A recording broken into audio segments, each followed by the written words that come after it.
তুই আমার জন্য কেন টাকা নষ্ট করলি? তোর কলেজে না অনুষ্ঠান হবে বলে টাকা নিয়ে গেলি, আর সেই টাকা তুই আমার জন্য নিয়ে আসলি। এখন তোর অনুষ্ঠানের কি হবে? তুমি চুপ করো তো ভাইয়া। তুমি অসুস্থ আর আমি টাকা নিয়ে পার্টি করব? আমার কোনো অনুষ্ঠানের প্রয়োজন নেই। সব কিছুর আগে তুমি আমার কাছে। তুমি আমার জন্য যা করেছ, আমার জীবন দিয়ে দিলেও তো সেই ঋণ আমি শোধ করতে পারবো না ভাইয়া। তুমি আগামী 1 সপ্তাহ ঘর থেকে বেরই হবে না। ডক্টর তোমাকে রেস্ট নিতে বলেছে। আরে পাগল, ডাক্তার তো কথা কথায় বলেই। ডাক্তার এসব কথা বলে শুনে চলবে? আমি যদি ঘরে শুয়ে থাকি তাহলে আমাদের সংসার চলবে কিভাবে? আমি কি মরে গেছি নাকি? হ্যাঁ, আমি তোমার অটোরিকশা নিয়ে বের হব। তুমি সুস্থ হবার পর বাসা থেকে বের হবার চিন্তা করবে। না ভাই, তুই এটা করিস না। আমি তোকে নিয়ে কত বড় বড় স্বপ্ন দেখি তুই জানিস। আর সে তুই অটোর রিক্সা চালাবি, এটা আমি মানতে পারবো না। তোমার সব স্বপ্ন আমি পূরণ করব ভাইয়া। আর তুমি যে কাজ করো সেই কাজ কেন আমি করতে পারবো না? পৃথিবীতে কোনো কাজই তো ছোট না, তাই না ভাইয়া? বলো। আমি পড়াশোনা বন্ধ করব না ভাইয়া, শুধু তুমি সুস্থ হওয়ার আগ পর্যন্তই অটো চালাবো। কিন্তু ভাই। আর কোনো কিন্তু না ভাইয়া, তুমি রেস্ট করো। আমি এখনই যাচ্ছি, রাতে বাজার করে নিয়ে আসবো। আর আজকে আমি নিজ হাতে রান্না করে তোমাকে খাওয়াবো। তুমি কিন্তু একদম ঘর থেকে বের হবে না। ভাইয়া আমাকে বুকে জড়িয়ে ধরে, একটু পর ঘুম থেকে তুলে কপালে চুমু দিয়ে বলে, সাবধানে চালাই, কোনো ঘটনা ঠিক আছে? আমি মাথা নেড়ে বাসা থেকে বের হয়ে অটো নিয়ে চলে আসি। রাস্তায় প্রায় 10টা এখন। কিছু বাজার করে বাসায় চলে আসি। এসে দেখি ভাইয়া চেয়ারে বসে আছে। আমি বাজারগুলো একপাশে রেখে ভাইয়ার কাছে এসে পকেট থেকে 2000 টাকা বের করে ভাইয়ার হাতে দিয়ে বলি, এই নাও ভাইয়া, 2000 টাকা আছে। প্রায় 2500 টাকার মতো কাজ করেছিলাম। 500 টাকা বাজার করে নিয়ে এসেছি, আর এই 2000 টাকা তোমার। আমার ভাই কাজ করতে শিখে গেছে। টাকাটা তোর কাছে রেখে দে, তোর কাজে আসবে। এটা আমার জীবনের প্রথম ইনকাম ভাইয়া, আর আমি আমার জীবনের প্রথম ইনকামটা আমার ভাইয়ার হাতেই দিতে চাই, যার পুরো পৃথিবী জুড়ে আমিই আছি।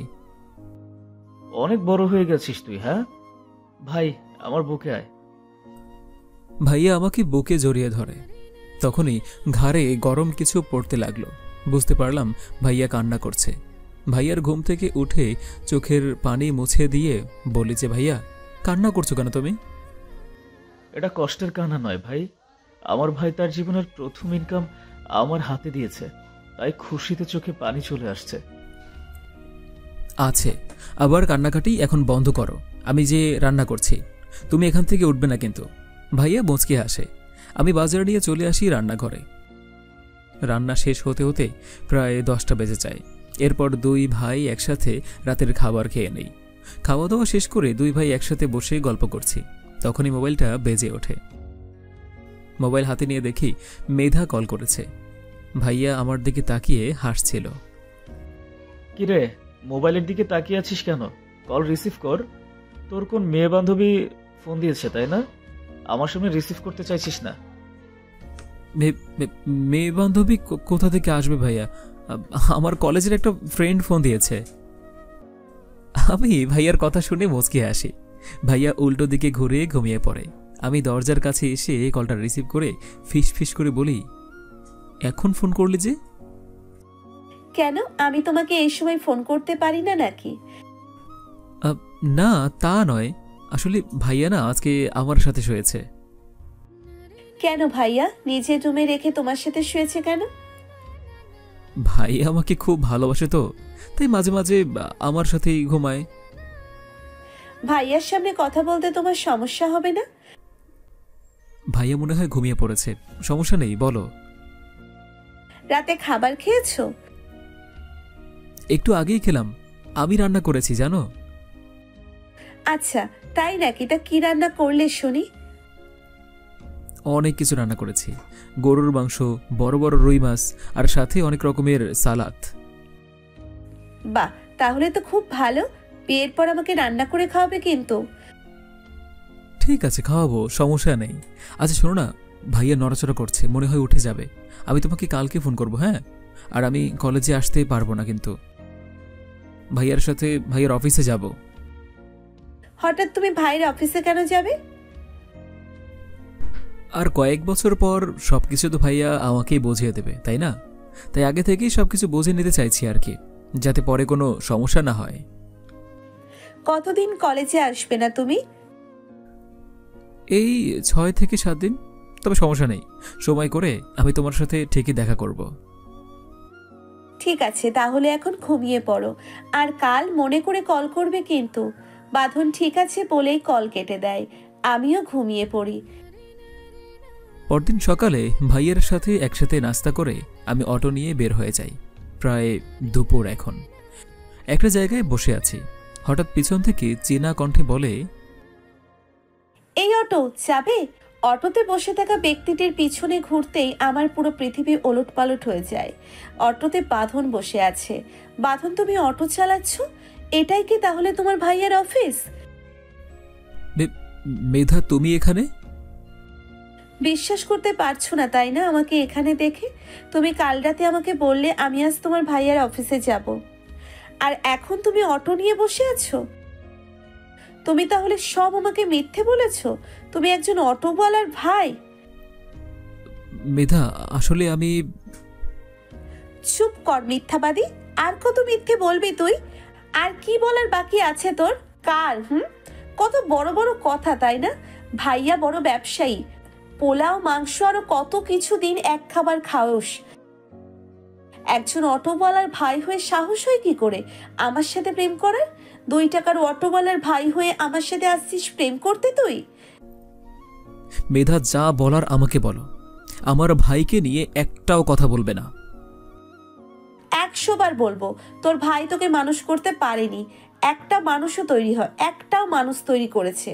মাটিতে যদি আকাশের চাঁদ ধরার স্বপ্ন দেখিস, তোর ভাই যদি তোকে ঠিকঠাক মতো মানুষ করতে পারতো, তাহলে কখনোই এত বড় মিথ্যা কথা বলতি না। ইচ্ছে তো করছে তোকে থাপড়ে তোর সবগুলো দাঁত ফেলে দি। তার আগে তোর ভাইয়ের দাঁত ফেলা দরকার। মেধা বলেই মেধার গালে থাপ্পড় দিয়ে বলি, তখন থেকে তুই আমার ভাইকে নিয়ে যা তা বলে যাচ্ছিস। তোকে মিথ্যা যা বলার আমি বলেছি, আমার ভাইয়ে নয়। আমাকে যা ইচ্ছা হয় বলতে পারিস, কিন্তু আমার ভাইকে নিয়ে একটা কথাও বলবি না। আর কি বলছিলি তুই? আমি মাটিতে শুয়ে আকাশে চাঁদ দেখার স্বপ্ন দেখছি, হ্যাঁ? আরে আমি না হয় তোকে মিথ্যা বলে ভালোবেসেছি, বলেছি আমি বড়লোক, কিন্তু আমার ভালোবাসাটা তো মিথ্যা ছিল না। কিন্তু তোর ভালোবাসাটা তো মিথ্যা ছিল। তুই আমাকে নয়, আমার কাছে আমার টাকাকে ভালোবেসেছিস। আমার যে ভাই আমার জন্য নিজের সবকিছু শেষ করে দিচ্ছে, তুই আমার সেই ভাইকে নিয়ে কথা বলছিস। তোর এত বড় সাহস! সত্যি আমার গায়ে হাত তুলিস, লোকের বাচ্চা? হ্যাঁ, আমি ছোট লোক, তবে সেটা টাকা পয়সার দিক থেকে। তুই তো মনের দিক থেকেও ছোট লোক, আর তাই তো তুই আজকে আমার সাথে এরকম ব্যবহার করলি। তোর কাছে শুধু টাকা পয়সা দিয়ে ভালোবাসা হয়। যাদের টাকা পয়সা নেই তাদের ভালোবাসার কোনো অধিকার নেই। হ্যাঁ, আজকে আমি তোকে ভুলে গেলাম, মনে রাখিস। একদিন আমি এত টাকা ইনকাম করব, তোর মতো 4-5টা মেয়ে আমি আমার বাসার চাকর করে রাখব। আরে যা যা, ফকিন্নির ছেলেও 4-5টা মেয়েকে চাকরানি করে রাখার জন্য। আর কিছু না বলে আমি সেখান থেকে চলে আসি। চোখের গণে আসা পানিগুলো মুছে ফেলি। মেধা যদি আমাকে হাজার অপমান করত, তাহলে হয়তো আমি এত কিছু বলতাম না। যে ভাইয়া আমার জন্য নিজের সব কিছু বিসর্জন দিয়েছে, তাকে নিয়ে কথা বলেছে। হায় রে পৃথিবী, টাকা পয়সা দিয়ে মানুষের ভালোবাসা তুলনা করা হয়। গরিব বলে আজ আমার ভালোবাসার কোনো মূল্য নেই। এভাবেই দেখতে দেখতে কেটে যায় 6টা বছর। মাস্টার্স শেষ করার পর ভাইয়া একটা লোকের সাথে কথা বলে আমার চাকরির ব্যবস্থা করে দেয়। তারপর ভাইয়া বিয়ের জন্য জোরাজুরি করে, আর আজ বিকেলে গিয়েছিলাম মেয়ে দেখার জন্য। তারপর কি হয়েছে তা তো সবাই আপনারা জানেন। তো বর্তমান ভাইয়ার দিকে তাকিয়ে দেখি ভাইয়ার চোখে পানি। কি হচ্ছে ভাইয়া, কান্না করছো কেন? আমি একজন সামান্য অটো চালক, এই বলে তোর ভালোবাসার মানুষটাও তোকে ছেড়ে চলে গেছে।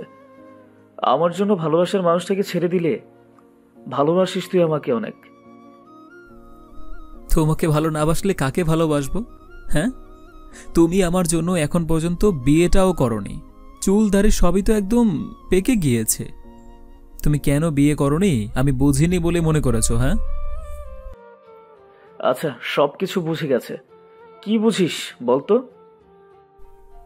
তুমি ভেবেছো তুমি বিয়ে করার পর তোমার বউ যদি আমাকে না দেখে, আমাকে বাসা থেকে বের করে দেয়, আমার যাতে কষ্ট না হয়, সেই জন্য তুমি এখন পর্যন্ত বিয়ে করনি। এদিকে তোমাকে নিয়ে একটা মেয়ে বাজে কথা বলার পরেও আমি তাকে বিয়ে করব। তুমি সবসময় বলতে না আমার জন্মদিন চলে যায় কিন্তু তুমি কখনো আমাকে উপহার দিতে পারো না। আরে তোমার মতো ভাই যারা আছে তার আবার উপহার কিসের দরকার বলো? বাবা মায়ের অভাব তুমি কখনো আমার উপর বুঝতেই দাওনি, সব পূরণ করেছো। বাবার ভালোবাসা, মায়ের স্নেহ, আদর সবই তো দিয়েছো তুমি। সারাটা জীবন বাবার মতো আমার মাথায় সারা দিয়ে আসছো, নিজে ঠিকমতো না খেয়ে আমাকে খাওয়াতে, আর বিপদে সব সময় তুমি আমার পাশে থেকেছো ভাইয়া। আমার মুখে সব সময় হাসি ফুটিয়েছো। আমার পুরো দুনিয়া তুমি ভাইয়া, তুমি আমার সবকিছু। তোমাকে নিয়ে আমার হাজার লক্ষ লক্ষ কোটি গর্ব করি আমি। তুমি তো আমার অহংকার। তোমার মমতার কাছে তো পুরো পৃথিবী সোনা দানা হার মেনে যাবে। তোমার মতো ভাই থাকতে আমি উপহার দিয়ে কি করব ভাইয়া বলো? তুমি তোমার জীবনের শ্রেষ্ঠ উপহার। আর কিসের উপহার লাগবে? আমার সকল আধারে তুমি আমার জীবনে আলো হয়ে আসো। সব সময় আমার পাশে থেকে বন্ধু হয়ে আমাকে আগলে রেখেছো। আমি উপরওয়ালার কাছে পরকালেও তোমাকে আমার বড় ভাই হিসেবে চাই ভাইয়া। বড্ড বড় হয়ে গেছিস তুই। এত কথা শিখলি কবে তুই? ভাইয়া, তোমাকে একটা কথা বলি। বল না, কি বলবি? তোমাকে কখনো বলা হয়ে ওঠেনি, আমি তোমাকে খুব ভালোবাসি ভাইয়া। তুমি আমাকে যতটা ভালোবাসো তার চেয়ে অনেক বেশি আমি তোমাকে ভালোবাসি। আমিও তো তোকে খুব ভালোবাসি রে ভাই। আচ্ছা, এখন আমি তোকে যা বলবো তা কিন্তু তোকে শুনতে হবে। তুমি শুধু আদেশ করো ভাইয়া। আগে যা হয়ে গেছে তা তো হয়ে গেছে, সেগুলো বাদ দে। সেখানে তোর দোষ ছিল। তুমি তাকে মিথ্যা বলেছিলে যেতে বড় লোকের ভাই। মেধাকে দেখে মনে হলো তোকে এখনো ভালোবাসে। আমি বলি কি, তুই ওকে বিয়ে কর ভাই। আমার মেয়েটাকে খুব পছন্দ হয়েছে। তুমি আমাকে যা বলবে আমি সব শুনবো ভাইয়া, শুধু এই কথাটা ছাড়া যে তোমাকে ছোট করে কথা বলে সে আর যাই হোক না কেন আমার বউ হতে পারে না। যেটা বললাম সেটাই তো শুনলি না, আর কি বলবো? আচ্ছা, আমি তোমাকে যা বলি তুমি তাই শুনবে, কিন্তু এবার তুমি বিয়ে করবে। আমার বন্ধুর একটা বোন আছে, আমি দেখেছি, আর বন্ধুর সাথে আমার কথাও হয়েছে। কাল আমরা আমার বন্ধুর বোনকে দেখতে যাচ্ছি, তাকে তুমি বিয়ে করবে। আমার কত স্বপ্ন তুমি জানো। তোমার বিয়ের পর তোমাদের একটা বেবি হবে, সে আমাকে চাচু চাচু বলে ডাকবে, আর ভাবির সাথে সারাক্ষণ খুনসুটি করব। একটা চটকানা মারবো ফাজিল। আমার কি এখন আর বিয়ের বয়স আছে নাকি? হ্যাঁ, তুই তাকে বিয়ে কর। এখন চাচ্ছু নয়, আব্বু ডাকি শুনবি তুই। কি এমন বয়স হয়ে গেছে তোমার? হ্যাঁ, চুলে যদি কলপ দাও মনে হবে 18 বছরের ছোট। তুই আবার আমার সাথে ফাজলামা করছিস। এবার কিন্তু তোকে সত্যি একটা চটকানা দেবো আমি। ঠিক আছে, সেটা দিও। তবে তুমি কাল আমার সাথে যাচ্ছ। তুমি আমাকে মেয়ে দেখতে যেতে বলেছ, আমি কি না বলেছি বলো? আর এবার কিন্তু আমি যা বলবো তুমিও তাই করবে, আর কোনো কথা হবে না, ঠিক আছে? আমার কি বিয়ে করতেই হবে? না করলে হয় না? না ভাইজান, হয় না। আর কতদিন রান্না করে খাবো বলো তো? ভাবি আজকে মজার মজার খাবার করবে, আর 2 ভাই খেয়ে মোটা হয়ে যাব। ভাইয়া কিছু না বলে উঠে চলে যায়। বুঝতে পারছি ভাইয়া আমার কথায় লজ্জা পেয়েছে। আমি উঠে রুমে চলে আসি। রাতে 2 ভাই একসাথে খাবার খেয়ে যে যার রুমে গিয়ে ঘুমিয়ে পড়ি। পরদিন সকালে ঘুম থেকে উঠে ফ্রেশ হয়ে হলরুমে বসে আছি। হঠাৎ কলিং বেলটা বেজে ওঠে। আমি দরজা খুলতে গেলে তার আগে ভাইয়া দরজা খুলে দেয়। আমি বসে থাকি। আরে বোন, তুমি এত সকালে? ভাইয়া বাঁধন কি বাসায় আছে? হ্যাঁ, ওই তো বসে আছে। এসো, ভেতরে এসো। আমি ভাইয়ার সাথে বাসার ভেতরে আসি। আমাকে দেখে বাঁধন বসা থেকে উঠে দাঁড়ায়। বাঁধনকে দেখেই বুঝতে পারছি আমাকে দেখে খুব বিরক্ত হয়েছে। তুমি এখানে কেন এসেছো? আমার যা বলার তা তো আমি তোমাকে কাল বলেই এসেছি। হ্যাঁ, তারপর এখানে কেন এসেছো? বাঁধন, এটা কেমন ব্যবহার তোর? বাসায় মেহমান আসলে তার সাথে এভাবে কথা বলতে হয়? ভাইয়া, আমি তো তোমাকে কালকে সবই বললাম, তারপরও তুমি ওর পক্ষ নিয়ে কথা বলছো। হ্যাঁ, বলেছিস সব। সেখানে তোর দোষ ছিল। এটা কেন আসছে, কি বলতে চায় শোন। ওর সাথে একটাও যেন খারাপ ব্যবহার না করিস, আমার কসম। বলে ভাইয়া চলে যায়। আমি মেধার কাছে গিয়ে বলি, বলো কেন আসছো? বাঁধন, আমি জানি আমি তোমার সাথে অন্যায় করেছি, তোমার ভালোবাসা বুঝতে পারিনি, কিন্তু তুমিও তো ভুল করেছো। বলো, আমাকে মিথ্যা কথা বলেছো তুমি সব। হ্যাঁ, কথাগুলো হয়তো মিথ্যা বলেছি, কিন্তু আমার ভালোবাসা তো মিথ্যা ছিল না। তুমি আমার সেই কথাগুলো ধরে বসেছিলে। হ্যাঁ, আমার ভালোবাসাটা বুঝতে চাওনি। আমার পিতৃতুল্য বড় ভাইকে নিয়ে বাজে কথা বলেছ। আমি ভাইয়ার পা ধরে মাপ চাইবো বাঁধন। বিশ্বাস করো বাঁধন, সেদিন তোমার এখান থেকে যাওয়ার পর আমি একটা রাতেও শান্তিতে ঘুমাতে পারিনি। সেদিন হুট করে তোমাকে অটো চালাতে দেখে মাথাটা গরম হয়ে গিয়েছিল। তুই কি বলতে কি বলে ফেলেছি আমি নিজেও জানি না, কিন্তু আমি তো তোমাকে ভালোবাসি। আমরা দুজনেই ভুল করেছি, সে ভুলগুলো পিছনে ফেলে আমরা কি পারি না নতুন করে আবার জীবনটা শুরু করতে? ও কোথাও যাবে না বাঁধন। তুই নিজের ভুলটা কেন দেখতে পারছিস না? লবণ আর মরিচ দিয়ে ভাত খেয়ে মেয়েটাকে বলেছে মাংস দিয়ে ভাত খেয়েছিস। তোর ভাই অটো চালাতো, কিন্তু তুই বলেছিস তোর ভাই বড় ব্যবসায়ী। তাহলে তুই ভুল করিসনি বল? মেধা যা করেছো তা ঠিকই করেছে। হ্যাঁ, আমাকে নিয়ে হয়তো আর কথা বলা ঠিক হয়নি তার, কিন্তু ওর জায়গায় থাকলে তুই কিন্তু একই কাজ করতি, তাই না? আমিও বলছি সবকিছু বাদ দিয়ে নতুন করে আবার সবকিছু শুরু কর। ভাইয়া, কালকে তো আমি তোমাকে সবই বললাম। আমি আর নতুন করে কোনো কিছুই শুরু করতে চাই না। যে ভাইয়ের জন্য তুই এত কিছু করেছিস, সেই ভাই তোকে বলছে তুই মেধাকে আপন করে নে। কিন্তু ভাইয়া, আমি তখনই মেয়ে দেখতে যাব যখন তুই মেধাকে আপন করে নিবি, আর নয়তো আমি ওকে মেয়ে দেখতে যাব না। ব্ল্যাকমেল করছো আমাকে? তুই যা ভাবিস তাই। আমি বলছি ভাই, মেয়েটাকে তোকে খুবই ভালোবাসে, তাই তো এত সকালে তোর কাছে ছুটে এসেছে। তুই ওকে ফিরিয়ে দিস না ভাই। তুমি চাও আমি ওকে বিয়ে করি, ঠিক আছে, তাই হবে। তবে আগে তোমাকে বিয়ে করতে হবে। যদি মেয়ে তোমার পছন্দ হয় তাহলে আজকে কাজে নিয়ে বিয়ে করে বউ বাসায় নিয়ে আসব। শুধু আমি পছন্দ করলে হবে? আমাকেও তো পছন্দ করতে হবে, তাই না? তোমাকে অনেক আগে থেকেই চেনে, আর ওনারাও তাই। আমাদেরকে অনেক পছন্দ করেছে আগে থেকেই। এখন তোমার যদি মেয়ে পছন্দ হয় তাহলে তো হয়েই গেল। সবকিছু যখন ঠিকই আছে, তোর মেয়েকে পছন্দ হয়েছে, তাহলে একটা কাজ কর, আমাদের কল করে বল আমরা আজকেই কাবিন করে বউ নিয়ে বাসায় চলে আসব। আর মেধা, বাঁধন তোমাকে বাসায় দিয়ে আসবে। তুমি তোমার আব্বু আম্মুকে নিয়ে বাঁধনের সাথে আমাদের বাসায় চলে এসো, কেমন? আমরা সবাই একসাথে যাব। ঠিক আছে ভাইয়া, আপনি যা বলবেন তাই হবে। বাঁধন, মেধাকে বাঁধন মেয়েরা কি আর বাসায় নিয়ে যা, আর সবাইকে নিয়ে তাড়াতাড়ি চলে আসে। আর মেয়েদের বাসায় কল করে সবকিছু বলে দে। বাঁধন ঠিক আছে বলে আমাকে নিয়ে বাসা থেকে বের হয়।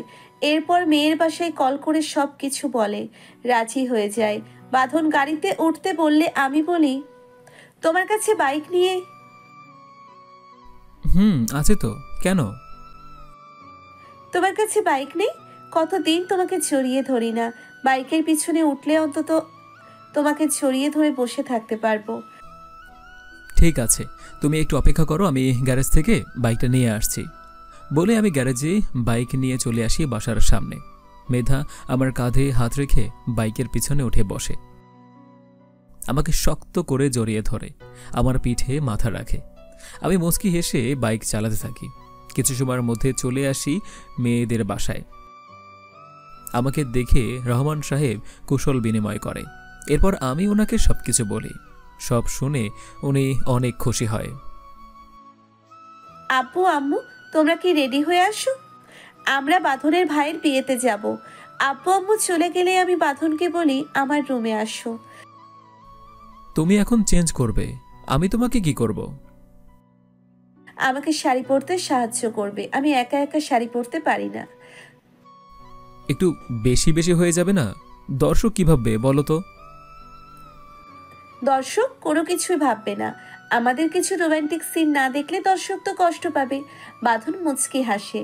আমি বাঁধনের হাত ধরে আমার রুমে নিয়ে আসি। ওয়ার্ড্রপ খুলে কয়েকটা শাড়ি বের করি। বাঁধন একটা লাল শাড়ি পছন্দ করে, এরপর আমাকে নিজে শাড়ি পরিয়ে দেয়। নিজ হাতে আমাকে সাজিয়ে দিয়ে আয়নার সামনে দাঁড় করিয়ে আমার পিছনে দাঁড়িয়ে বলে, তোমাকে এখন ঠিক বউ বউ লাগছে। ইস, এভাবে কেউ বলে নাকি? তোমার লজ্জা করে না? লজ্জা গায়া তেল নে, ইচ্ছে তো করছে বিয়ের আগেই বাসর ঘরটা সেরে নেই। এই একদম না, তাহলে কিন্তু খারাপ হয়ে যাবে বলে দিলাম। ঠিক আছে, আমিও দেখি কি খারাপ হয়। আমি কিন্তু ভাইয়ের কাছে বিচার দিব।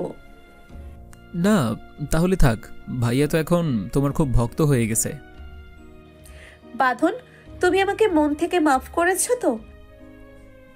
আমার ভাইয়া যখন বলেছে তখন তোমার উপর আবার কোনো রাগ নেই।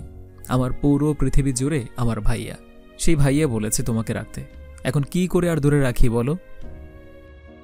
সেদিন একটা ভুলে কতগুলো বছর আমরা আলাদা, তাই না? আমি যদি সেদিন এমনটা না করতাম তাহলে এতগুলো বছর আমার হাতে থাকতাম না।